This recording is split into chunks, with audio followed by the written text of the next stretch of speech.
আগামীকাল ১৬ জুলাই বুধবার পূর্ব ভাদ্রপদ নক্ষত্র ও শোভন যোগে ৪টে রাশির জাতক জাতিকাদের অর্থপ্রাপ্তির যোগ তৈরি হয়েছে।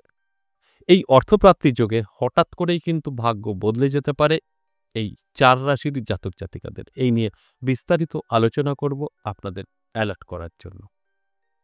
এই অর্থপ্রাপ্তির যোগ নিয়ে আমি প্রত্যেকটা দিন আলোচনা করি, কারণ না কারোর অর্থপ্রাপ্তির যোগ তৈরি হয়, তাদের অ্যালার্ট করাটাই আমার কাজ। আর এই প্রত্যেকটা দিনেই কোনো না কোনো রাশির অর্থপ্রাপ্তির যোগ তৈরি হয়, এটা কিন্তু বহু যুগ ধরে হয়ে আসছে। তখন কিন্তু লটারির অস্তিত্ব ছিল না, কিন্তু আমি লটারি বলি আমার ব্যক্তিগত দিক থেকে। কারণ আগেকার দিনে অর্থপ্রাপ্তি ঘটত, তার ধরনটা অন্য ছিল, সেই ধরনটা এখন সম্ভব নয়। এবং আমি আলোচনা করব অর্থপ্রাপ্তি কিভাবে ঘটত, অর্থপ্রাপ্তির যোগ তৈরি হয়, সবটাই আমি আলোচনা করব। এবং শেষ পর্যন্ত থাকলে ভিডিওর সাথে জানতে পারবেন লাকি নাম্বার, শুভ সময়, অশুভ সময়। তাহলে আসুন অর্থপ্রাপ্তি যোগ কিভাবে তৈরি হয় সে বিষয়টা একটু বলি। আপনার জন্মছক বা আপনার হস্তরেখায় যদি রাহু শুক্র মঙ্গল ভালো থাকে, অর্থপ্রাপ্তি যোগ তৈরি হবে। এবং তার সাথে আপনার যদি বড় স্বপ্ন থাকে, বড় ইচ্ছা থাকে, চেষ্টা থাকে, তাহলে তো কোনো কথাই নেই, আপনার কিন্তু প্রাপ্তি ঘটবেই ঘটবে। আর এই অর্থপ্রাপ্তি কিভাবে ঘটত সেটা একটু বলি। এই অর্থপ্রাপ্তি ঘটত গুপ্ত ধন, যেটাকে বলা হয় মাটির নিচ থেকে হীরা, মোহর, সোনা, এইভাবে প্রাপ্তি ঘটত। আর একটা কিভাবে, আপনাকে কেউ না কেউ সম্পত্তি লিখে দেবে, যে এই সম্পত্তি তোর, যা লিখে দিলাম, এইভাবে। ৩ নাম্বার যেটা শেষ, সেটা হচ্ছে রাস্তায় পড়ে পাওয়া যেত। একটা কারো টাকার ব্যাগ পাওয়া গেল, প্রচুর টাকা। এখন কিন্তু কোনোটাই সম্ভব না, বিশেষ করে টাকা এখন অনলাইন ব্যাগ পড়ার কোনো সম্ভাবনাই নেই। যদিও একটা মানি ব্যাগ পড়ে ২, ৪, ১০,০০০ সেকেন্ডের মাথায় আউট হয়ে যাবে। তাই সেক্ষেত্রে দাঁড়িয়ে কিন্তু বলা সম্ভব না যে এইভাবে হবে, কিন্তু সিস্টেম এটাই। তাই আমি লটারিটা বলি বোঝানোর স্বার্থে, কারণ লটারিটা লিগালি রাস্তাঘাটে দেখা যায়, পাওয়া যায়। তাই এখান থেকে আপনার কিন্তু ভাগ্যের পরিবর্তন ঘটতে পারে, যে কারণে আমি এই লটারি শব্দটা ব্যবহার করি। আর যারা যারা আছেন এই আলোচনাটা শুনছেন কিন্তু লটারি প্রিয়, তাদের তো কোনো কথা হবে না। আমি লাকি নাম্বার, শুভ সময় এবং অশুভ সময় তো বলেই দেব, মেনটেন করে রাখতে পারেন। তাই এইভাবে কিন্তু এই অর্থপ্রাপ্তির যোগ নিয়ে আলোচনা করি, এইভাবে অর্থপ্রাপ্তির যোগ নিয়ে আপনাদের বোঝানোর চেষ্টা করি। অবশ্যই সঙ্গে থাকুন, আলোচনা করব, আলোচনা থাকবে। তার আগে আমার সাথে কিভাবে যোগাযোগ করবেন সেই বিষয়টা একটু বলে নিই। সবার আগে যে কথাটা আমি বলবো, যদি আপনার মনে হয় আপনি দীর্ঘদিন ধরে সমস্যায় আছেন, যোগাযোগ করবেন। যদি মনে হয় মাঝে মধ্যে একটু ডিস্টার্ব আছে, এই ভালো আছি একটু খারাপ, তাহলে যোগাযোগ করবেন না। ভালো সময় ভোগ করবেন, খারাপ সময় ভোগ করতে হবে। লং টাইম হলে তখন কিন্তু আপনি অবশ্যই যোগাযোগ করতে পারেন আমাদের সাথে, বা আপনার যাকে ভালো লাগে তাদের সাথে। তাই আমার সাথে যদি যোগাযোগ করতে চান, আপনাকে আসতে হবে চেম্বারে। চেম্বার কিন্তু অ্যাভেলেবেল নেই। চেম্বার বলে যে জিনিসটা, সেটা আমার নেই। এটা আমি চেম্বার বলছি কেন, মন্দিরে পাবেন আর তারাপীঠ পাবেন, দুটো জায়গায় পাবেন। কারণ তারাপীঠ আমাদের কর্ম করতে যেতেই হয়, কর্ম, যে কারণে আমি দুদিন থাকি। যখনই যাই সেই দুদিন আপনাদের সঙ্গে দিনে সাক্ষাৎ করি, যেটা চেম্বার বলি। রাতে আমাদের কর্ম থাকে। আর আমার নিজের মন্দির এখানে তো থাকতেই হয়। এখানে ৩ দিন পেয়ে যাবেন, সপ্তাহে ৩ দিন। আমার নিজের মন্দির ১০ মহাবিদ্যা কালীবাড়ি, যেটা এখানে পাবেন সোমবার, মঙ্গলবার, বুধবার বেলা ১১টা থেকে সন্ধ্যে ৬টা। আর তারাপীঠ পাবেন ইংরাজি মাসের শুরু এবং শেষ। এই জুলাই মাসের শুরুটা হয়ে গেছে, শেষটা আছে ২৫ এবং ২৬শে জুলাই। এই ২৫ এবং ২৬শে জুলাই যারা আসতে চাইছেন তারাপীঠ, অবশ্যই নামটা লিখে নেবেন। তারাপীঠ কন্ট্যাক্ট নাম্বার তো আছেই, এছাড়াও হোয়াটসঅ্যাপে এসেও বলতে পারেন। আর একটা দেখুন কলিং নাম্বার যাচ্ছে, সেখানেও আপনারা কল করে নামটা লিখে নিতে পারেন। অবশ্যই আগে থেকে নাম লেখাতে হবে, পৌঁছে গেলে হবে না যে গিয়ে বলছেন আমি চলে আসছি, ওইভাবে হবে না। তাই আপনাদের কিন্তু আগে থেকে নামটা লেখাতে হবে। এবার যে বিষয়টা নিয়ে আমি আপনাদেরকে এখন বলবো, দেখুন আপনার বাড়ি হতে পারে তারাপীঠ থেকে অনেক দূর। আমরা তো অনেকে ঘুরতেও যাই না, যেরকম আমরা কামাখ্যা চলে যাচ্ছি মায়ের দর্শনে। কামাখ্যা আমাদের থেকে ১,০০০-১,২০০ কিলোমিটার দূরে। অত দূর যেতে পারছি, আপনি তারাপীঠ আসতেই পারেন। হয়তো ২০০ কিলোমিটার দূরে আছেন বা ১০০ কিলোমিটার দূরে আছেন, আসতেই পারেন। সেখানে আসলে কি হবে, মায়ের দর্শন, মায়ের পুজো, আমার সাথে সাক্ষাৎ। আবার আমার মন্দিরেও কিন্তু একই বলব। কারণ আমার মন্দিরটা একটু ডিফারেন্ট। ১০ মহাবিদ্যা কালীবাড়ি, ১০ মহাবিদ্যা মন্দির খুব একটা এভেইলেবল নেই। সেখানে আপনি আমার মন্দিরে ১০ টা মায়ের রূপ দর্শন করতে পারবেন, এটা ভাগ্যের ব্যাপার থাকে। তার সাথে কৃষ্ণকালী মা ৯ ফুটের। এই কৃষ্ণকালী মা যে কৃষ্ণকালীর রূপ সেটা আপনি জানতে পারবেন। কোথাও গিয়ে বলতে পারবেন। আর সোশ্যাল মিডিয়ায় যে কৃষ্ণকালীটা দেখছেন ওটা কৃষ্ণকালী নয়, ওটা আমাদের ভুল বোঝানো হচ্ছে। তাই এটাও আপনার কিন্তু একটা বড় পাওয়া। জমা মা তো আছেই, আমার বিশ্বহরী মা আছে।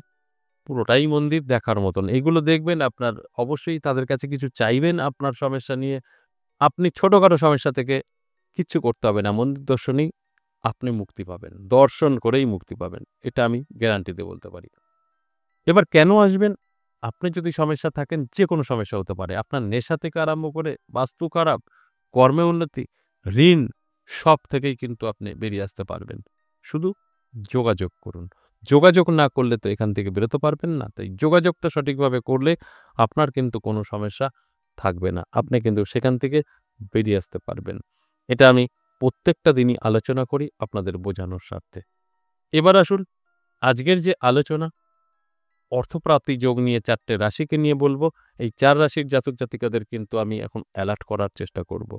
আরেকটা কথা বলি, এই যে ৪ টে রাশির কথা বলবো, এই ৪ রাশির মধ্যে আপনার রাশি আছে আর আপনি লটারি কাটবেন আর কোটি টাকা পাবেন, সম্ভব নয়। আপনার এই ৪ রাশির মধ্যে রাশি আছে, আপনার গ্রহ নক্ষত্র ভালো আছে, আপনার সাথে মিলবে। আপনার রাশি আছে, গ্রহ নক্ষত্র ভালো নেই, আপনার সাথে মিলবে না। এই কথাটা আমি প্রত্যেকটা আলোচনাতেই কিন্তু করি। আপনাদের বোঝার স্বার্থে। তাই না বুঝে শুনে কোনো কিছু করলে সেটা আপনার জন্য ক্ষতিকর। তাহলে আসুন এক এক করে সেই রাশিগুলো বলি। তারপরে বলব লাকি নাম্বার, শুভ সময়, অশুভ সময় সবটাই জানানোর চেষ্টা করব। প্রথমেই যে রাশির কথা বলব অবশ্যই আমি বৃষ রাশির কথা বলব। বৃষ রাশির জাতক-জাতিকাদের দারুণ সময় থাকবে। কোনো না কোনো দিক থেকে কিন্তু প্রাপ্তি ঘটবেই ঘটবে। শুধু অ্যালার্ট থাকতে বলব, চোখ কান খোলা রাখতে বলব। যদি আপনি লটারি প্রিয় হন তাহলে ছোট করে একটি লটারি কাটতে বলব। লাকি নাম্বার, শুভ সময় আমি বলে দেব। যদি মনে হয় আমি কখনো লটারি কাটিনি, কাটবো না, সেক্ষেত্রে বলব চোখ কান খোলা রাখুন, অ্যালার্ট থাকুন। আপনার লটারি কাটার প্রয়োজন নেই। সেখান থেকেও কিন্তু আপনার ভাগ্য বদলাতে পারে। শুধু খরচ করবেন না। রাস্তাঘাটে যে ৳১০ বা ৳৫০০ পড়ে পাবেন সেটাকে মান্যতা দিন, পুজো করুন। খরচা করা যাবে না, ক্যাশে রাখতে পারেন। ২ নম্বর যে রাশির কথা বলব সেটা মিথুন রাশি। মিথুন রাশির জাতক-জাতিকাদেরও কিন্তু বলব আগামীকাল অর্থপ্রাপ্তির যোগে নাম বেরিয়েছে। কোনো না কোনোভাবে কিন্তু প্রাপ্তি আপনার ঘটবেই ঘটবে। সেটা যেকোনো দিক থেকেই হোক না কেন। আর যদি আপনি লটারি প্রিয় হন, ছোট করে একটি লটারি কাটতে পারেন। লাকি নাম্বার, শুভ সময় আমি বলে দেব। আর যদি মনে হয় আমি কখনো লটারি কাটিনি, কাটবো না, সেক্ষেত্রে বলব প্রয়োজন নেই। চোখ কান খোলা রাখুন, অ্যালার্ট থাকুন। দেখবেন কোনো না কোনো দিক থেকে ৳১০ বা ৳৫০০ রাস্তায় পড়ে পেতে পারেন। সেটাকে মান্যতা দিন, পুজো করুন, ক্যাশে রাখুন। ভাগ্যের চাকা ঘুরে যাবে। খরচা করা যাবে না। এরপর ৩ নম্বর যে রাশির কথা বলব সেই রাশিটি ধনু রাশি। ধনু রাশির জাতক-জাতিকাদেরও কিন্তু যথেষ্ট ভালো সময় থাকবে। নানা দিক থেকে অর্থ হাতে এসে ধরা দেবে। আর যদি মনে হয় যে না আমি তো লটারি কাটি, তাহলে ছোট করে একটি লটারি কাটতে পারেন। কারণ লটারি যে হোক, লটারি কাটবেন এটাই স্বাভাবিক। লাকি নাম্বার, শুভ সময় তো আমি বলে দেব। আর যদি মনে হয় না আমি কখনো কাটিনি, অনেকে আছেন লটারি কাটে না। তাদের বলব চোখ কান খোলা রাখুন, অ্যালার্ট থাকুন। রাস্তাঘাটে ৳১০ বা ৳৫০০ পড়ে পেতেই পারেন, সেটাকে মান্যতা দিন, পুজো করুন, ক্যাশে রাখুন। খরচ করা যাবে না। সেখানেও কিন্তু আপনার ভাগ্যের পরিবর্তন ঘটে যেতে পারে। এবং সর্বশেষ ৪ নম্বর যে রাশির কথা বলব মীন রাশি। এই মীন রাশির জাতক-জাতিকাদেরও কিন্তু অর্থপ্রাপ্তির যোগে ভাগ্যের পরিবর্তন ঘটতে পারে। তাই আমি বলব অবশ্যই চোখ কান খোলা রাখুন, অ্যালার্ট থাকুন। কোনো না কোনোভাবে কিন্তু প্রাপ্তি ঘটবেই ঘটবে। আর যদি মনে হয় লটারি প্রিয়, আপনি লটারি কাটেন, তাহলে ছোট করে একটি লটারি কাটতে পারেন। লাকি নাম্বার, শুভ সময় তো আমিই বলে দেব। সেখান থেকেও কিন্তু আপনার ভাগ্যের পরিবর্তন ঘটতে পারে। আর যদি মনে হয় আমি কখনো লটারি কাটিনি, কাটবো না, সেক্ষেত্রে বলব দরকার নেই লটারি কাটার, অ্যালার্ট থাকুন।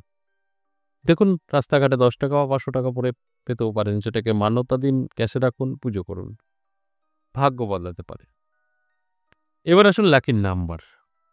বৃষ রাশির জন্য মিথুন রাশির জন্য 7, ধনু রাশির জন্য 9, মীন রাশির জন্য 5। এই নাম্বারগুলো লটারির সমস্ত সংখ্যাকে যোগ করবেন, সিঙ্গেল আনবেন, মিলে গেলে আপনার। এবার শুভ সময়। শুভ সময় আগামীকাল সকাল 8টা থেকে বেলা 11টা, অত্যন্ত শুভ। এই সময়টা যদি বের করতে না পারেন তাহলে রাহুকাল এড়িয়ে গিয়ে সারাটা দিন শুভ। রাহুকাল সময় আগামীকাল বেলা 12টা 27 মিনিট থেকে দুপুর 2টো 10 মিনিট, সময়টা রাহুকাল। এই সময়টা কোনো শুভ কাজ করা যাবে না, লটারি তো কাটা যাবেই না। এছাড়া সারাটা দিন শুভ। আজ এ পর্যন্তই, আবারও আসবো নেক্সট ভিডিও নিয়ে। ততক্ষণ ভালো থাকুন। নমস্কার।